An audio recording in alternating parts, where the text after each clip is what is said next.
is John Samuel, who, back in 1946, built a miniature steam railway in his garden. It became the home of Greywood Central Railway. At the time, it was considered the finest miniature railway of its type.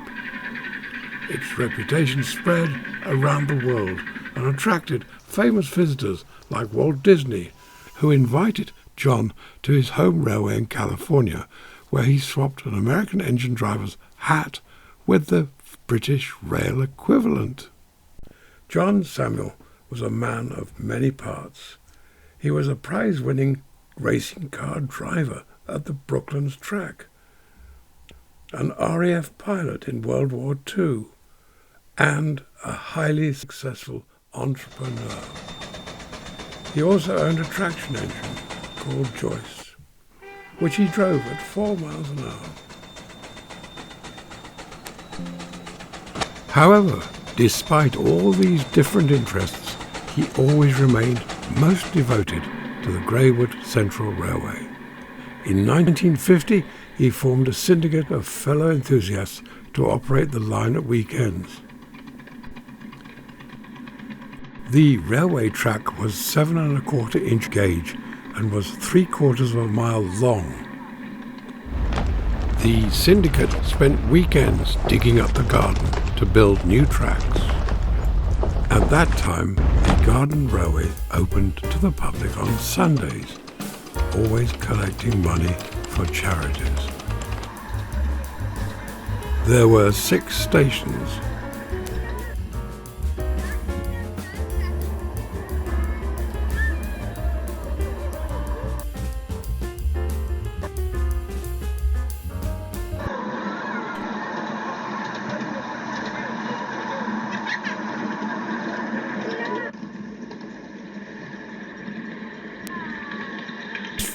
When as many as 5 locomotives are running at the same time, 10 people were needed to run the line efficiently. The membership were all enthusiasts and included 2 British rail executives. Here is one of them.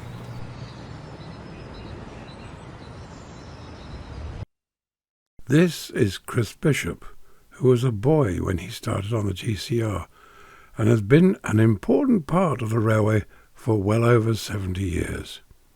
Here he talks with John Samuel's daughter, Jane. About John Samuel, my dad, your impressions of him. And for example, how old were you when you started working with him on the Greywood Central Railway in Berwick Park? Yes, I was 14 years of age, and it was 1947 when I started. Can you tell me a bit about his leadership qualities? Because I know you spoke about. Well, John always led from the front. There was never any question that he was going to stand back and get everybody else to do the job. He would actually lead you from the front and tell you exactly what to do. I mean, he involved me by virtue of the time I spent with him in building, laying bricks, knocking up concrete, and as I say, laying bricks. Okay, well, what's your fondest memory of John Samuel and the railway at Greywood? I think going down the Con Club after a lot of hard work and having a few beers. Later that hot summer, Jane again chatted with Chris Bishop. That was the year I was born. That's right. So the railway was already operational? Oh yes, it was indeed. Your mother was horrified one morning when she looked out of the window and found that John was digging up the flower bed. And apparently that was the commencement of the railway. And subsequently that particular part ended up being a tunnel, the first tunnel on the railway. And this was the first engine shed built in Pinky Samuel's beautiful garden. She was not well pleased, but she continued to support her husband's efforts. Most of the engines were privately owned. Some were even built by individual enthusiasts. They looked after them with immense pride, care and love, and still do to this day.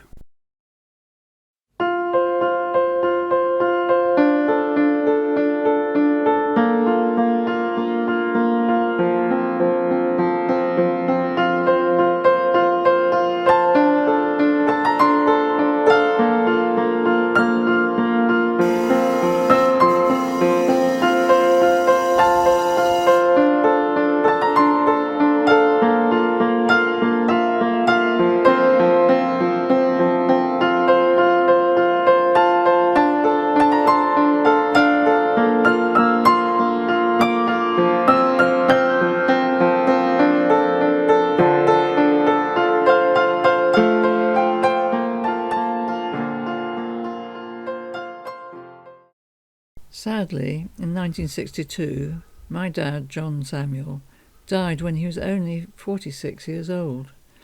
He achieved more in his short life than most. Here he is reciting part of a poem he wrote about the railway. I must confess that when the summertime returns again, and flyers on the GCR bring joy to all from near and far, when Philip's engine, shining black, comes storming madly down the track, and no one takes it out of place when pegs are smacked on in their face, drivers rush off to gulp their tea, black and as happy as can be, I sit beside the tracks and smile, and think the whole damn thing's worthwhile. The GCR, Greywood Central Railway, was his great love and achievement. It lives on today as the Great Cockrow Railway, where it's enjoyed by thousands, including his own great-grandchildren. The Greywood Central Railway has come a long way since its modest beginnings after World War II. After John Samuel's death, the railway was bought by publisher Ian Allen, who relocated it to a larger location and renamed it the Great Cockrow Railway. Today it is open to the public most weekends and gives pleasure to both the train operators and the visiting public. It just shows we are absolutely fascinated by steam trains.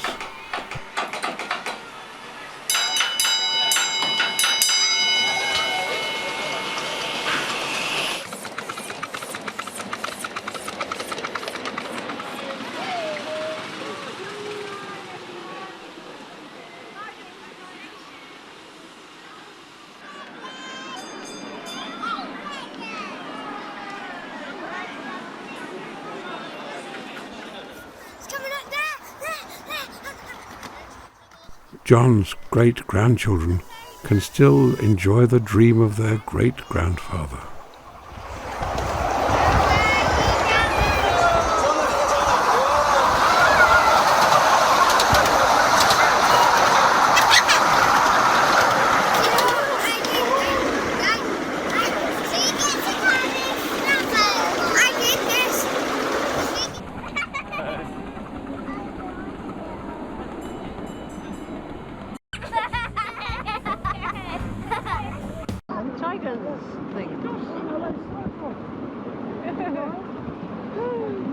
Sir John's legacy lives on today.